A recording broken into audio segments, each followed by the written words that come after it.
d'organisation de la réconciliation nationale. À ce niveau-là, le rapport a fait le point des acquis en insistant sur la détermination des besoins de réconciliation qui ont été relevés dans plusieurs champs, le champ politique, le champ économique, le champ communautaire, les conflits fonciers, un certain nombre de secteurs où effectivement des Burkinabés ont été victimes d'injustice de la part d'autres Burkinabés. Le troisième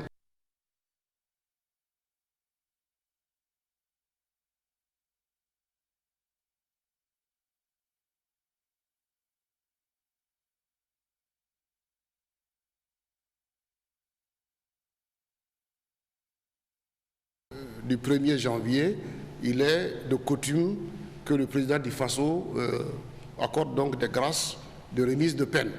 Et à ce niveau-là, on a suivi le processus en établissant la liste des candidats à la remise de peine. Ça a été soumis au Conseil supérieur de la magistrature qui a donné donc son avis là-dessus. Et aujourd'hui, nous pouvons dire que 874 détenus vont donc bénéficier d'une remise de peine. Sur les 874, il y a 313 détenus qui auront une remise totale de peine et il y a 561 détenus qui ont une remise partielle de peine allant de 3 mois à 12 mois de remise de peine. Voilà, et dans la suite, je vous le disais en titre, que retiennent les Burkinabés de l'année 2021 qui s'achève dans seulement quelques jours. Pakisba Mariam Ouedraogo a recueilli les réponses de quelques citoyens à Ouagadougou. Écoutons-les. Ce qui nous a marqué au Burkina, c'est que le Burkina Faso n'est pas en paix. Il y a les terroristes, ça tue par-ci, par-là. Et ça ne va pas, il y a coronavirus, tout ça. Donc on sait que l'année n'est pas bien. On prie Dieu que l'année 2022 soit meilleure. Moi, c'est le problème des djihadistes là. Le problème des djihadistes là, si les autorités pouvaient régler ça. Donc là, on va avoir l'appel à l'Adji Yoro là. Vraiment, nous, on est découragés parce que bon, c'est quelqu'un aussi qui grouillait, qui sauve des gens. Bon, voilà, maintenant, on l'a tué. Je crois que bon, il est temps de s'élever. Au niveau de la jeune enseignante, nous ne sommes pas satisfaits parce que rien ne va. C'est ce que nous prenons plus. Nous, on veut que nous soyons gérés en tant que tels et que nos revendications soient accomplies. Et que, bon, en plus, que l'on essaye de voir aussi la gestion de nos carrières. C'est l'augmentation des prix des denrées alimentaires. Je dirais l'insécurité. Cette insécurité qui ne cesse de nous ennuyer pratiquement tous les jours et qui ne cesse de provoquer des déplacements de nos parents qui n'ont pratiquement pas où aller. Je viens d'une région qui est touchée, le centre-nord. Il y a des parents victimes qui résidaient à Barsalgo, à Painza, à Dablo. Moi-même, j'ai accueilli près d'une quarantaine de personnes dans ma modeste maison à Kaya. Et franchement, pour dire qu'on en souffre énormément. C'est pas quelle est la recette, mais c'est la préoccupation première. On aime dire que la santé est la première arme de l'homme, mais la sécurité est la première arme également de l'homme et de toute nation. Sans cette sécurité, aucune activité viable n'est possible. Donc vivement que nous trouvions une accalmie. Arrêt de travail depuis hier au service de pneumologie du centre hospitalier universitaire Yalgado Ouedraogo de Ouagadougou. Les agents de santé qui prennent en charge les personnes atteintes du Covid-19 dans ce centre hospitalier sont en sit-in pour dénoncer leurs conditions de travail. Ces agents réclament leur prime de motivation Covid-19 et du matériel de travail pour s'occuper des patients. Fatih Sankara nous en dit davantage. Ces agents de santé ont introduit un cahier de doléances qui date du deuxième trimestre de 2020. Des doléances qui se résument aux primes de motivation du personnel et au matériel de travail. Mais jusque-là, silence radio de la part de la direction du CHU Yalgado et du ministère de la Santé. Les pneumologues ont voulu se faire entendre pour exiger la satisfaction de leurs revendications. Il y a pris une oreille attentive à notre doléance. Nous prenons en charge les cas testés positifs. Ce n'est pas Covid-19 testé positif. Donc, nous ne pouvons pas bénéficier de la même dotation que les autres services, puisque chez nous, c'est confirmé que c'est des cas positifs. Donc, il y a le matériel de protection, il y a le matériel de bureau, et il y a la motivation financière qui, aucun de toutes ces doléances-là n'a encore vu le jour. Ceux qui font les tests sont motivés, ceux qui font la vaccination sont motivés. Et ceux qui s'accroupissent devant les malades testés positifs, on les oublie, on ne veut pas entendre parler d'eux. Vous savez très bien que ce n'est pas facile pour un agent de santé d'abandonner ses malades et puis débrailler, mais c'est le dernier moyen que nous disposons pour nous faire entendre. Si rien n'est fait, le débrayage va se poursuivre jusqu'à satisfaction de la revendication. Nous avons commencé depuis hier. Notre mouvement d'humeur a commencé depuis hier et ça poursuit aujourd'hui. Et demain également, s'il n'y a pas de suite, ce n'est pas exclu que vous soyez sollicité pour en tout cas couvrir la situation. Dans cette lutte, les pneumologues ont le soutien de la sous-section cardiologue du SINCHA. Nous sommes venus au nom du SINCHA pour soutenir les travailleurs du pneumo qui sont en débrayage. Voilà, c'est pas sous la coupe du SINCHA, mais la lutte est juste. La lutte est juste parce que c'est un problème de justice. Au moment où nous quittons les lieux, une réunion se tenait entre les agents en pneumonie et la direction du CHU Yalgado. Aux dernières nouvelles, un compromis n'a pas été trouvé. Session extraordinaire du comité de revue du programme national de gestion intégrée des ressources en eau ce matin à Ouagadougou. C'est une session consacrée à l'examen et à la validation du programme intégré de développement et d'adaptation au changement climatique dans le bassin du Niger. Sibli Nakielse était à l'ouverture de la dite session. Suivant. Cette session extraordinaire du Programme national de gestion intégrée des ressources en eau PNGIR a deux objectifs, à savoir l'examen et la validation du programme de travail et budget annuel 2022 et la formulation des recommandations pour l'amélioration de la performance du PNJ.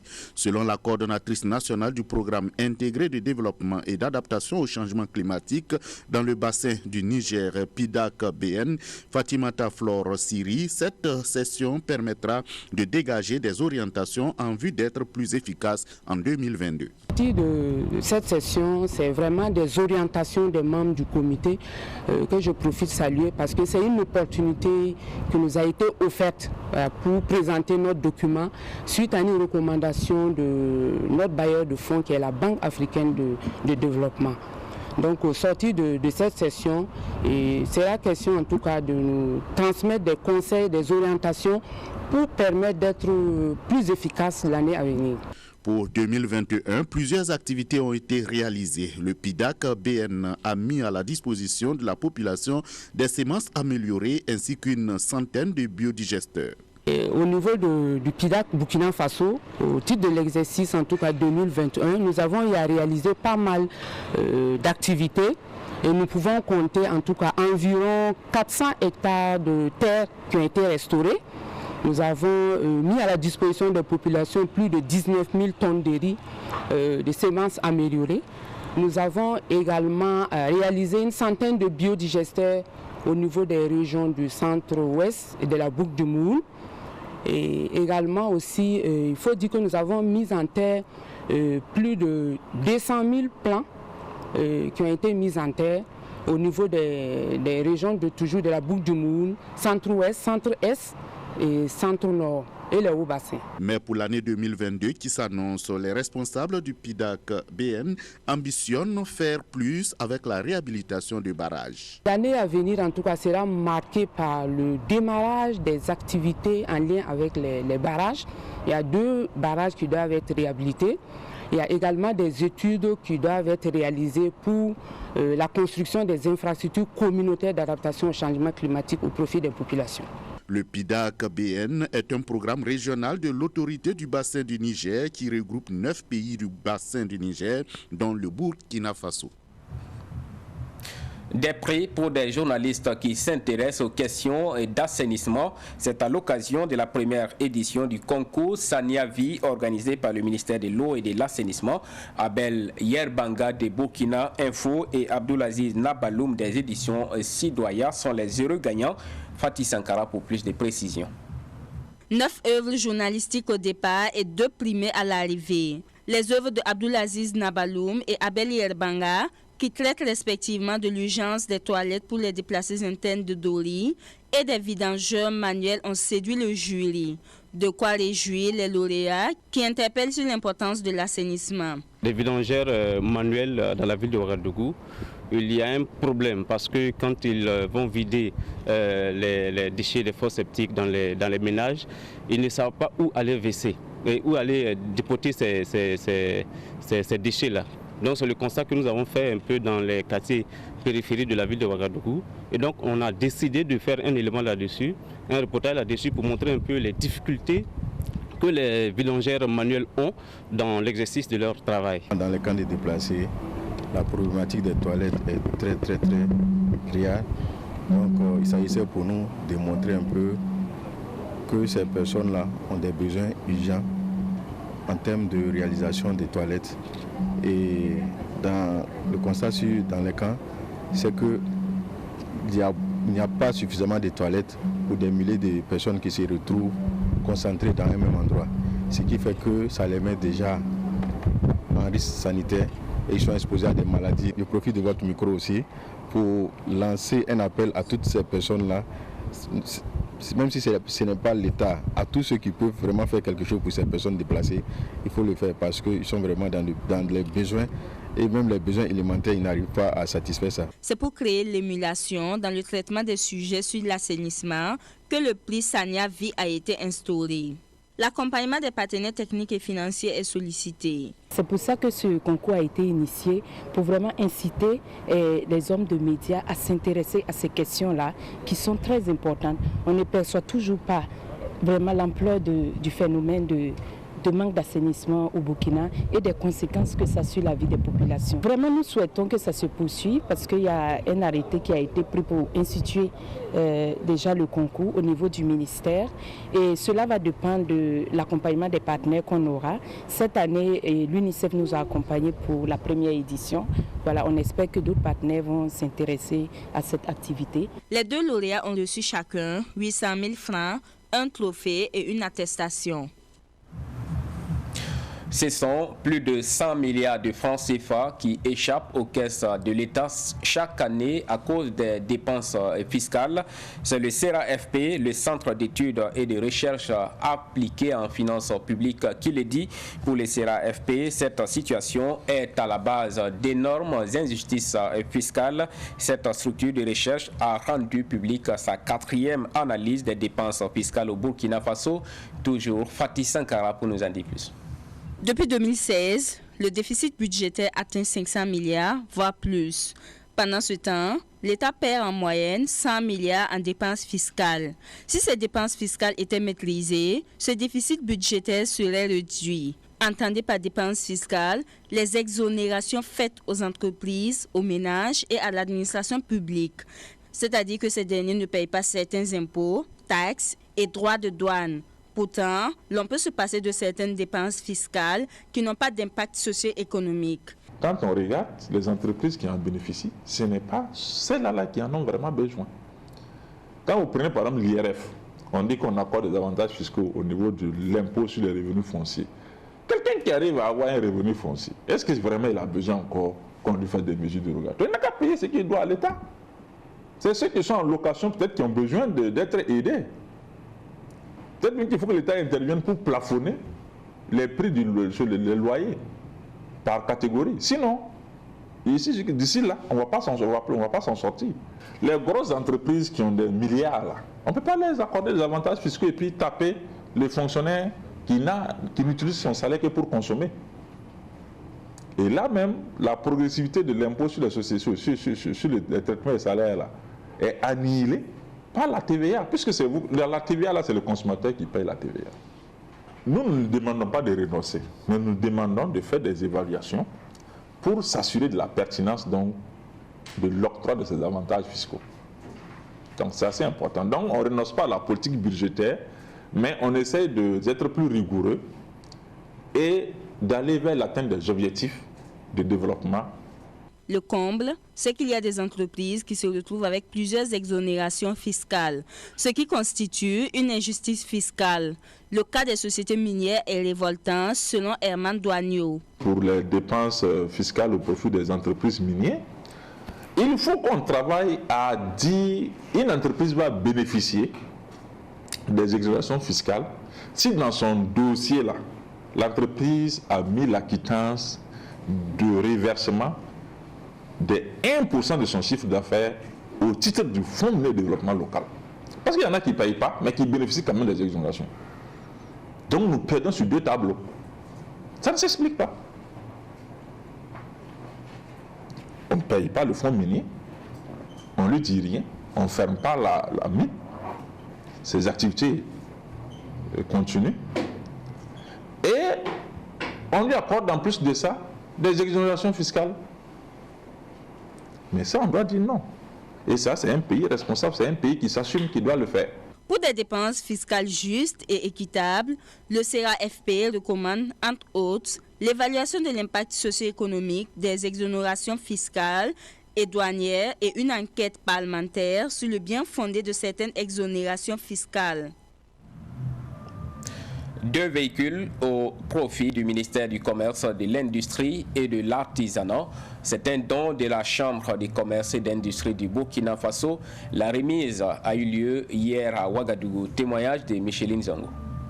Ce don de la Chambre de commerce et d'industrie du Burkina Faso répond à une demande du ministère du Développement industriel, du commerce, de l'artisanat et des petites et moyennes entreprises.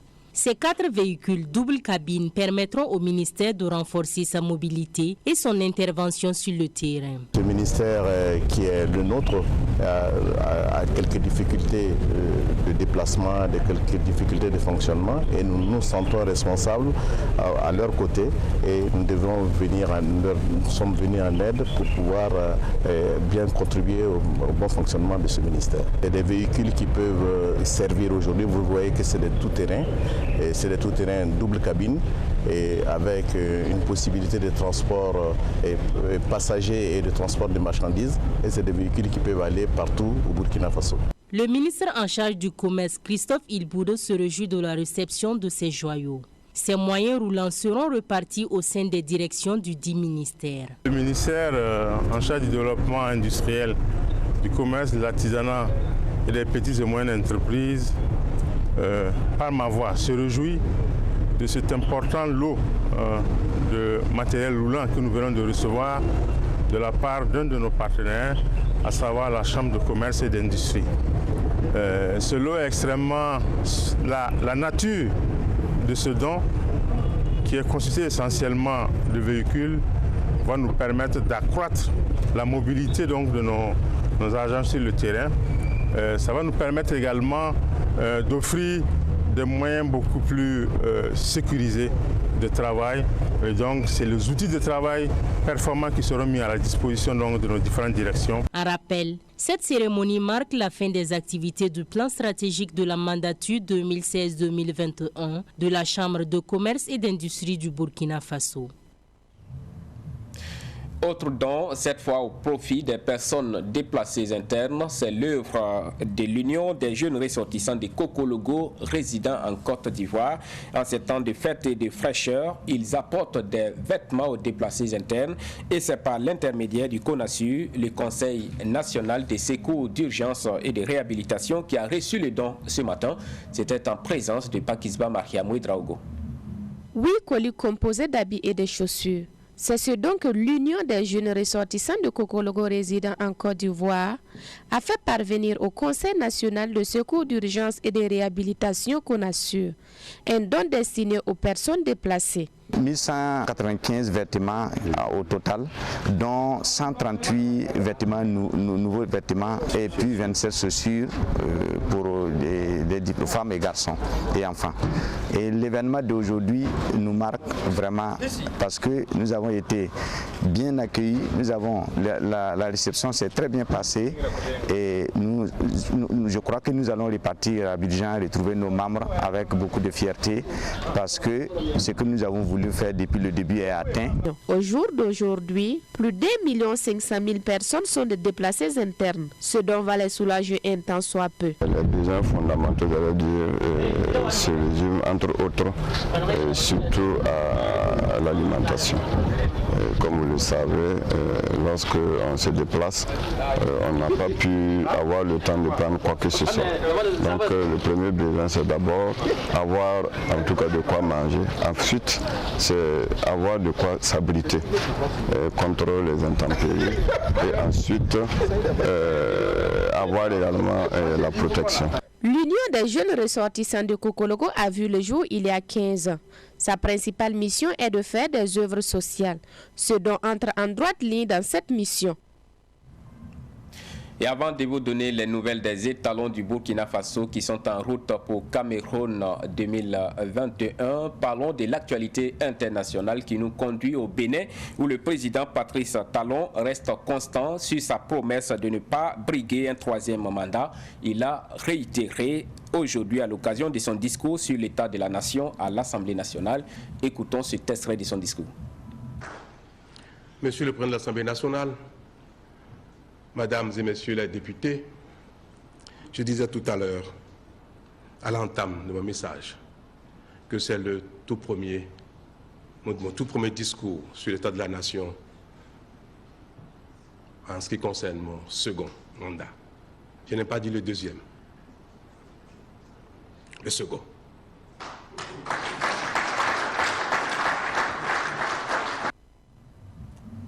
Voilà, à présent, les nouvelles des étalons en route pour la Coupe d'Afrique des Nations Cameroun 2021. Les préparatifs se passent à Abu Dhabi, aux Émirats Arabes Unis. Les étalons affrontent la Mauritanie demain en match préparatoire. Écoutons l'entraîneur, le préparateur physique et le défenseur Steve Yago. Vous avez vu que c'est une séance de reprise où nous avons débuté par un footing pour la récupération, la régénération des garçons. Et ensuite, nous avons répété les gammes sur le plan des appuis. Et ensuite, nous avons travaillé en conservation de balles. Et tout ça en capacité. Donc, c'est que nous sommes simplement à la première séance. Donc, notre objectif, c'est vraiment d'ouvrir les poumons et de régénérer les garçons. Surtout qu'on a un match dans 2 jours. Alors, c'est une séance qu'on a assez équilibrée que vous avez vu ce soir. L'objectif de la séance, c'était surtout de remettre les joueurs en route après les vacances de Noël ainsi que le trajet qui a été long pour venir jusqu'à Abu Dhabi. Donc, pas forcément mettre beaucoup d'intensité tout de suite. Et surtout recommencer par des courses à faible intensité, des déplacements spécifiques au football, des appuis spécifiques, ensuite retoucher le ballon sur des circuits de passe, de la conduite sous toute forme pour ensuite passer sur le jeu et monter progressivement comme on va faire pendant tout le stage. On sort quand même de vacances. Je pense que comme on l'a dit, c'est un match de préparation. Le plus important ce sera le match le 9, mais bon voilà, c'est un match, un gros match parce que je pense que la Mauritanie c'est quand même un bon pays. Donc voilà, on va rester tranquillement focus sur nos objectifs, bien s'entraîner, bien se reposer et bien aborder ce match. Ouais, très bonne comme d'hab. On s'est quitté il n'y a pas trop longtemps en novembre, donc non, franchement, il n'y a pas de souci pour ça.